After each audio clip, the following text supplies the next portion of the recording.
Hey guys, one more thing about this. I'm still not sure if your Tier 2 affiliate ID is attached when you share a link this way, when you share the public layout or public link.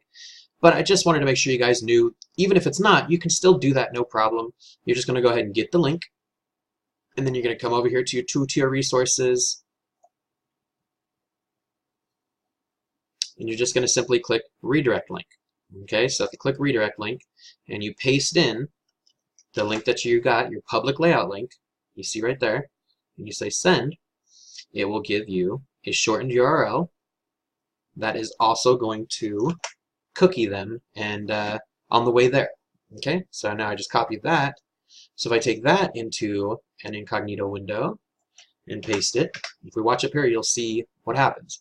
It goes to my to my affiliate link with my number right there is my ID.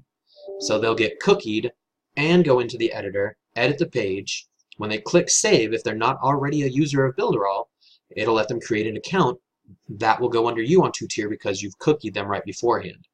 All right? Let me know if that's confusing or if you have any questions about that.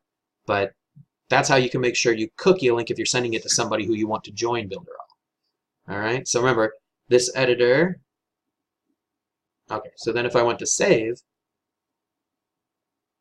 it'll ask me to log in, and I can say create a new account. And if I create a new account, it's going to be under my 2-tier, and I'll get credit for it. All right? All right, thanks, guys.